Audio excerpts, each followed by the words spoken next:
அதாவது இப்போது செங்கோட்டையனுக்கும் எடப்பாடிக்கும் இருக்கிற அந்த பனிப்போர் வந்து வெடிச்சிருச்சு. ஆக்சுவலாக வெளியில் வந்துருக்கு. அது இதுவரையும் பனிப்போராக இருந்தது வந்து மக்கள் முன்னாடி ஒரு முரண்பாடுகள் வந்து தெளிவாக தெரிய ஆரம்பிச்சிருச்சு.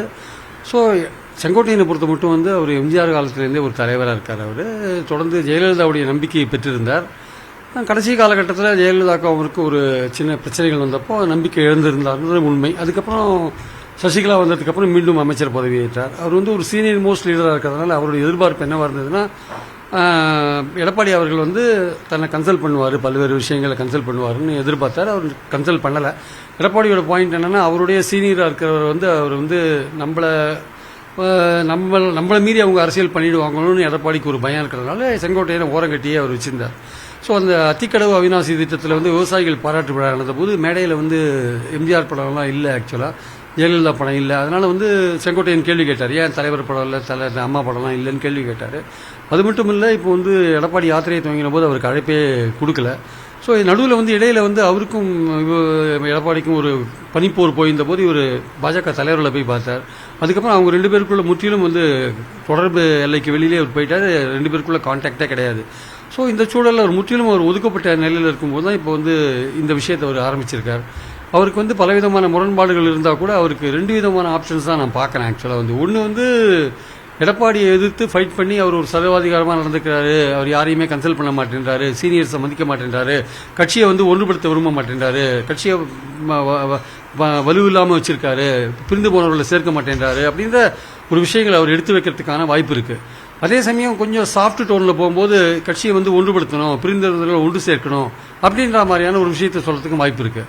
ஒன்று ஒரு சாஃப்ட் ஸ்டாண்ட் எடுக்கணும், இல்லை ஹார்ட் ஸ்டாண்ட் எடுக்கணும். ஆனால் அவர் எந்த விதமான ஸ்டாண்ட் எடுத்தாலுமே அவர் எடப்பாடியோட அந்த குட் புக்ஸ்லேருந்து விலகிட்டார். இனிமேல் அவருக்கான எம்எல்ஏ சீட்டுக்கான வாய்ப்புகளும் அவருக்கு இனிமேல் கிடைக்காது. அதனால் இனிமேல் அவர் சாஃப்ட் ஸ்டாண்ட் எடுத்து எந்த விதமான பிரயோஜனமும் கிடையாது. இனிமேல் ஒரு ஹார்ட் ஸ்டாண்ட் எடுக்க வேண்டிய அவசியம் தான் இருக்குது. ஹார்ட் ஸ்டாண்டுனா வந்து எடப்பாடியோடைய செயல்பாடுகளை கேள்வி கேட்குற ஒரு விஷயங்கள். அப்போ அவர் எதேச்சகாரமாக எடப்பாடி நடந்துக்கிறாரு, கட்சி விவகாரத்தில் ஈரோடு கிழக்கு தேர்தல் போது கூட என்னை எதுவுமே கன்சல்ட் பண்ணல, அந்த மாவட்டத்தை சேர்ந்தவன் அப்படின்னு பல விஷயங்கள் அவர் சொல்லக்கூடும். என்னை ஒதுக்குறாங்க, ஓரம் கட்டுறாங்க போன்ற பல விஷயங்கள் அவர் சொல்லக்கூடும். அதை சொல்லி வந்து எடப்பாடியோட ஒரு நேரடியான ஒரு மோதலுக்கு அவர் தயாரானா பெட்டர். தயாராகலை, சாப்பிட்டாவே போறாருன்னா கூட எந்த வழியில் கையாண்டாலுமே எடப்பாடிக்கும் அவருக்கு இனிமேல் வந்து ஃபெவிகால் போட்டு ஓட்டினாலும் ஓட்டுறதுக்கான வாய்ப்புகள் கிடையாது. இனிமேல் வந்து அவர் வந்து ஒரு டஃப்பான ஒரு ஸ்டாண்ட் எடுத்து, ஹார்ட் ஸ்டாண்ட் எடுத்து எடப்பாடியை வந்து கவுண்டர் பண்ணுறது தான் அவருக்கு சரியான ஒரு வழியாக இருக்கும் என்பது என்னுடைய கருத்து. அதே சமயம் பார்த்தீங்கன்னா அவர் வந்து ஓபிஎஸோடையோ சசிகலாவோடையோ இணைந்து வரப்போகிற தேர்தலில் ஒரு ஸ்ட்ராட்டஜி மாதிரி அமைச்சு இபிஎஸ்க்கு என்ன விதமான ஒரு பாடத்தை கற்பிக்கலாம் அரசியல் ரீதியான அதில் வந்து ஒரு டிஸ்கஸ் பண்ணி ஒரு முடிவு எடுக்கிறதுக்கான வாய்ப்பு நம்ம இருக்கிறத பார்க்குறேன். ஸோ இந்த ரெண்டு ஸ்டாண்ட் அவருக்கு இருக்குது.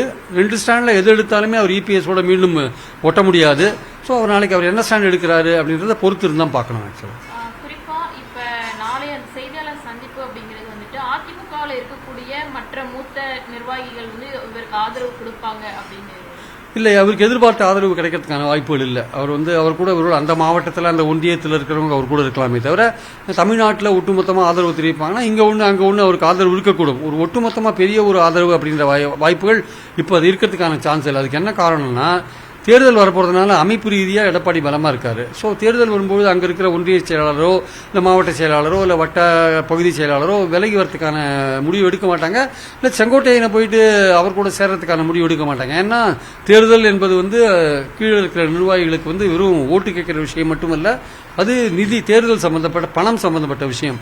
ஸோ அந்த மாதிரியான ஒரு விஷயம் இருக்கும்போது இந்த சமயத்தில் வந்து அவங்க கட்சியை விட்டு ஒரு செங்கோட்டையன் பக்கம் போனாங்கன்னா அது அவங்க வந்து அந்த வாய்ப்பை இழந்துருவாங்க. அதனால அவங்க யாருமே போக மாட்டாங்க. தேர்தலுக்கு அப்புறம் வேணா கட்சி ஒரு பின்னடைவை சந்திச்சுன்னா வேணா ஒரு போர்க்கொடி தூக்குவாங்களே தவிர தேர்தல் நெருக்கத்தில் வந்து நிச்சயமாக செங்கோட்டையனோட அவங்க போக மாட்டாங்க.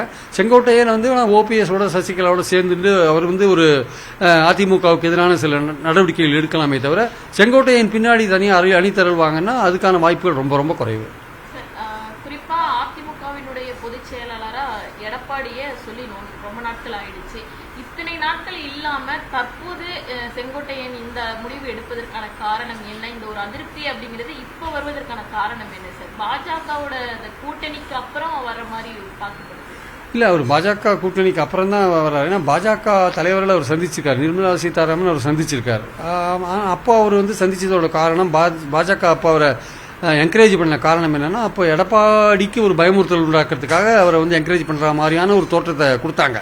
அப்புறம் இவர் வந்து அதை புரிஞ்சுன்னு எடப்பாடி என்ன பண்ணார், அவரே போயிட்டு பாஜகவோட சேர்ந்துட்டார். இப்போ வந்து எப்படி ஓபிஎஸ்ஸை கைவிட்டாங்களோ, எப்படி தினகரனை கைவிட்டாங்களோ, அதே மாதிரி இனிமேல் அவங்களுக்கு செங்கோட்டையன் தேவையில்லை. எடப்பாடியை பயமுறுத்துறதுக்காக செங்கோட்டையனை போய் சந்திச்சு அவரை என்கரேஜ் பண்ற மாதிரி கொங்கு மண்டலத்திலேயே எடப்பாடிக்கு எதிரான ஒரு குரூப்பை உருவாக்குற மாதிரியான ஒரு தோற்றத்தை கொடுக்க பார்த்தாங்க. இதன் மூலமா எடப்பாடியை வந்து ஓரளவுக்கு ஒரு அஜூர்த்தி கிட்டத்தட்ட கூட்டணிக்கு வந்துட்டார். அவர் அது இதுக்காக வந்தாரோ இல்லை வேறு ரைடு போன்ற பல விஷயங்களுக்காக வந்தாரோ தெரியாது, ஆனால் அவர் வந்துட்டார். இனிமே வந்து அந்த அமைப்பு வச்சிருக்கிற எடப்பாடியோட தான் அவங்க க்ளோஸாக இருப்பாங்களே தவிர, அவர் சொல்றதை கேட்பாங்களே தவிர, செங்கோட்டையன் வந்து இனிமேல் அவங்களுக்கு தேவை கிடையாது. செங்கோட்டையனை அவங்க கைவிட்டுருவாங்க. அதனால செங்கோட்டையன் தன்னுடைய மோதலை வந்து அவர் தனியாக தான் அமைத்துக் கொள்ள வேண்டிய அவசியம் இருக்கு. மிஞ்சி போனால் ஓபிஎஸும் சசிகலாவும் சப்போர்ட்டுக்கு வரக்கூடிய வாய்ப்பு இருக்கு. அவ்வளவுதான். இந்த நேரத்தை ஏன் அவர் செலக்ட் பண்ணாருன்னா, இது வந்து எலெக்ஷன் நெருங்குற நேரமா இருக்கிறதுனால இப்போ வந்து எடப்பாடிக்கு வந்து ஒரு ப்ரெஷர் கொடுக்க முடியும் அப்படின்னு. ஏன்னா அவர் வந்து ஒரு பயணத்தை ஆரம்பிச்சு போயிட்டு இருக்காரு. அந்த பயணத்தில் கூட்டம் வருதுன்ற மாதிரியான விஷயங்கள்லாம் வருது. கூட்டம் எப்படி வருதுன்றத பிரேமலதா சொன்னதை நம்ம பார்த்தோம். நம்ம இருந்தாலுமே வந்து செங்கோட்டையனுக்குனா இதுதான் சரியான நேரம் எடப்பாடியை கவுண்டர் பண்றதுக்கு. ஸோ இது மாதிரி ஒரு நம்மெல்லாம் ஒன்று சேர்ந்தால் ஒருவேளை எடப்பாடி வழிக்கு வருவாரா அப்படின்ற எண்ணம் அவருக்கு தோன்றி இருக்கலாம். அதனால எப்படி இருந்தாலுமே அவருக்கு சீட் கொடுக்குற மாதிரி ஐடியாவில் இல்லை. ஸோ நம்ம எப்படி தினகரன் இப்போ என்டிஏ விட்டு விலகி நிற்கிறாரோ அந்த மாதிரி நம்மளும் இப்போ எடப்பாடியை விட்டு விலகி நிற்கணும், நம்ம ஃபைட் ஆரம்பிக்கணும், இதுதான் கரெக்டான நேரம்னு இப்போ இந்த நேரத்தை அவர் சூஸ் பண்ணியிருக்காரு. தேர்தல் வரக்கூடிய நேரங்கள்ல இது மாதிரி இருக்கக்கூடியதுல செங்கோட்டையனை வந்து தனித்து போட்டியிடுவதற்கான சுயேட்சா நிக்கிறதுக்கோ இல்ல வந்துட்டு ஏற்கனவே வந்துட்டு ஓபிஎஸ் சசிகலா இவங்கெல்லாம் ஓரணியில செயல்படணும் அதிமுக அப்படின்னு சொல்லப்பட்டு வருது. இப்ப டிடிவியும் வெளியில வந்திருக்காரு. சோ இவங்க எல்லாரும் இணைந்து இந்த மறுபடியும் ஒரு அதிமுக தனியா கொண்டு வருவாங்க.